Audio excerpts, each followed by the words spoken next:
These are the 5 tips from the first couple in history to get student loan forgiveness together as a married couple. The first is that they had direct student loans. If you have direct federal student loans, that is the kind of loan you need to have to get your loans forgiven. So many people have FFEL loans from before 2010, or they might even have a less common kind of loan called Perkins loans or health profession student loans that are not eligible for forgiveness in many cases.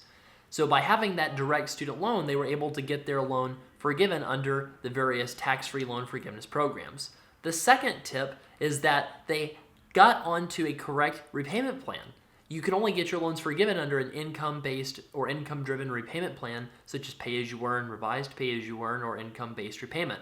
This couple actually lucked out because they were able to apply to the expanded PSLF to get a little bit of accommodation for the fact that in the beginning of the 10 years until their loans were forgiven, they were on the wrong repayment plan, but they were able to get on the right repayment plan eventually and have their loans forgiven because of this unique forgiveness opportunity.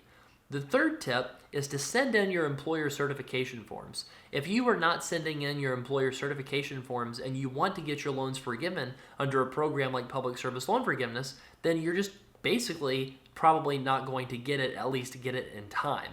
The government has created this form so that you can send this form in and get your status in the program for the 10 years certified on an annual basis. You're not required to do this, but if you don't do it, it's kind of like just gambling that you'll be able to track down that old boss from 10 years ago and still be able to get a signature from that person. It's probably not a smart idea. The fourth tip from the first couple to get student loan forgiveness is to ask for recounts.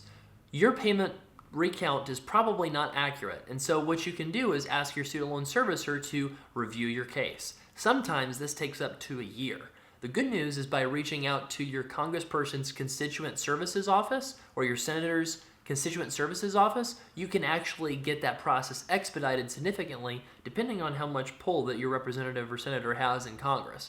We've seen some amazing results for constituents reaching out directly to their elected representatives and asking them to intercede with that constituent services office to Fed Loan Servicing to speed up a manual recount of your payment process. So many of the successful borrowers that have had their loans forgiven have utilized their elected representatives' staff and office to lobby on their behalf, which is really what a constituent services office is for helping interfere on your behalf with federal agencies that have mindless and mind-numbing bureaucracy in many cases. The fifth tip that I want to share with you from this couple that had their student loans forgiven is never give up. No matter how depressing the situation was, this couple kept fighting for what they knew that they qualified for and deserved under the rules that exist. If you are not fighting for your student loans to be forgiven, no one's going to fight for you, perhaps unless if you hire a group like us, studentloanplanner.com/help to learn more info about that.